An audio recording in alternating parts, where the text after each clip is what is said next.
जगातील सर्वात मोठ्या म्युझिक अवॉर्ड्सला जगातील सर्वात मोठ्या बॉय बँडनं नाही म्हटलंय.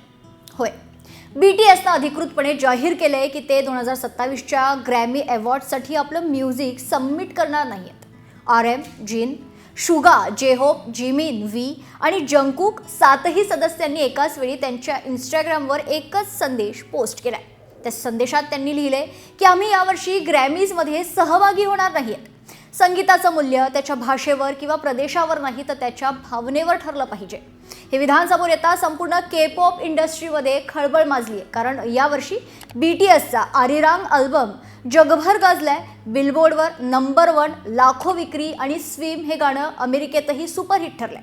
मग असा कोणता निर्णय झाला की BTSनं स्वतःहून ग्रॅमीजपासून दूर राहण्याचा निर्णय घेतलाय तेही पाहूयात.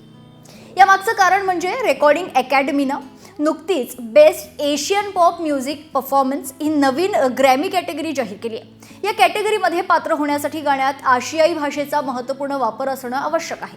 पण BTSच्या आरिरांग अल्बममधील बहुतांश गाणी हे इंग्रजीत आहेत. अनेक चाहत्यांचं मत आहे की कलाकारांना त्यांच्या संगीताऐवजी त्यांच्या भाषा आणि प्रदेशानुसार वेगळं करणं योग्य नाहीये. BTSच्या इंस्टाग्राम पोस्टमधील रिजन आणि लँग्वेज हे दोन्ही शब्द याच मुद्द्याकडे इशारा करत असल्याचं अनेकांचं मत आहे. विशेष म्हणजे BTSला याआधी 5 वेळा ग्रॅमी नामांकन मिळालंय, पण एकदाही पुरस्कार मिळालेला नाही. आता त्यांनी पुरस्काराच्या शर्यतीतूनच बाहेर पडण्याचा निर्णय घेतलाय. शेवटी BTSनं त्यांच्या आर्मी चाहत्यांचे आभार मानत लिहिले, नेहमी आमच्यासोबत उभं राहिल्याबद्दल धन्यवाद, अशी पोस्ट 7ही मेंबर्सने केली आहे. आता सर्वांची नजर आहे ती रेकॉर्डिंग अकॅडमीच्या प्रतिक्रियेवर. हा निर्णय ग्रॅमीज विरुद्धचा शांत निषेध आहे की संगीताला कोणत्याही सीमांमध्ये अडकवू नये हा एक जागतिक संदेश आहे. तुमचं मत काय आहे? BTSचा हा निर्णय योग्य आहे का? कमेंटमध्ये नक्की सांगा. आणि अशाच मोठ्या मनोरंजन अपडेट्ससाठी लोकशाही मराठीला लाईक, शेअर आणि सबस्क्राईब करायला विसरू नका. धन्यवाद.